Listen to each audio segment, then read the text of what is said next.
50% das gestações que acontecem no mundo não são planejadas. Já se fala numa crise global de gestação não intencional. Mas será que Jundiaí segue a mesma tendência? É o que o Conecta vai descobrir para você a partir de agora. Não sai daí!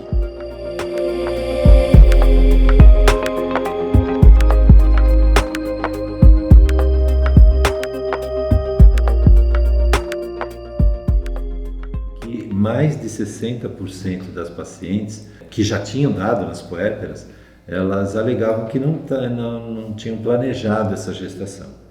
Então, assim, elas até aceitam a gravidez depois que engravidam, né? Levam a gravidez com todo amor e carinho, mas a princípio elas não tinham planejado ficar grávidas. É a mesma porcentagem, né? Mais ou menos 30%, 40% dessas pacientes, tanto faz adolescente ou não, elas planejam a gravidez. A maioria não tem esse planejamento.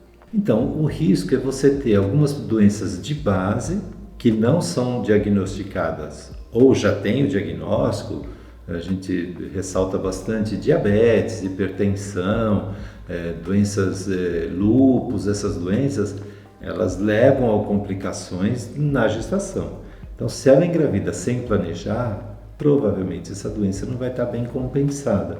E isso acarreta uma série de problemas para o feto, para a gestação em si. Exemplo, um diabetes, uma paciente que engravida com diabetes descompensado, por causa da alta da glicemia, né, esse feto pode ter algumas malformações, principalmente malformação cardíaca. Então, se essa paciente pensando em engravidar ou não, passar no médico, no ginecologista, vai fazer uma série de exames, vai compensar essa doença de base e aí ela pode engravidar mais tranquilo. Tá?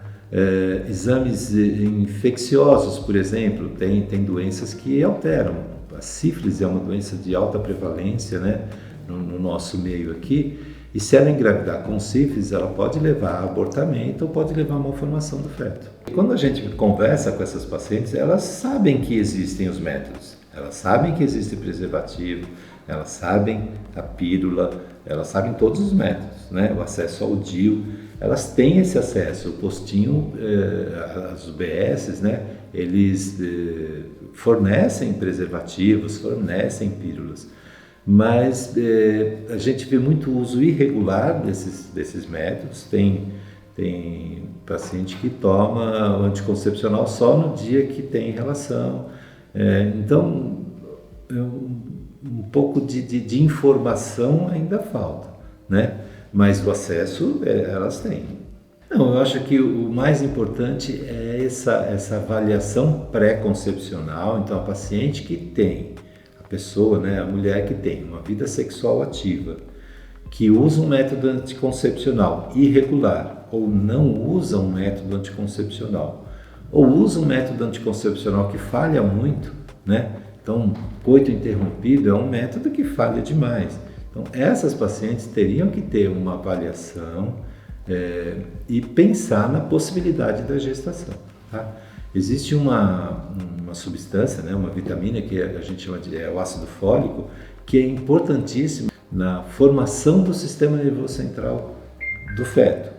Então, esse feto, que sem a ação desse ácido fólico, tem um risco maior de malformação do sistema nervoso central, né? Então, seria interessante que essas pacientes, que essas mulheres tomassem o ácido fólico.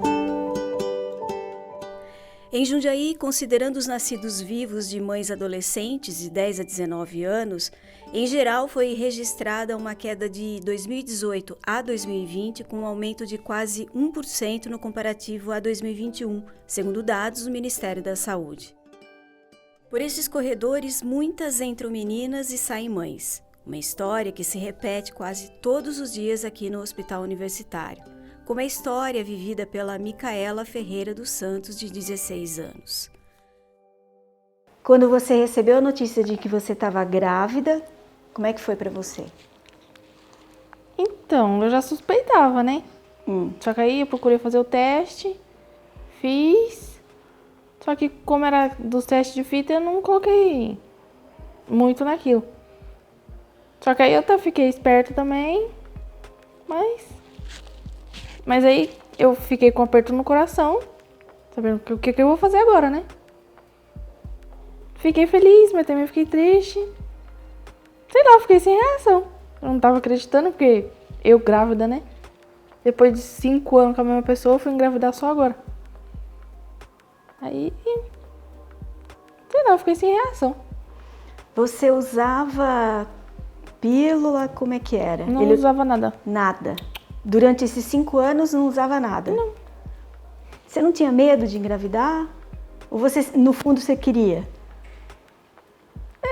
Eu queria ser mãe, mas não agora. Não, no comecinho tava bom. Até os 6 meses eu não tinha barriga. Aí depois dos 7 meses, aí começou a vir uma barriguinha.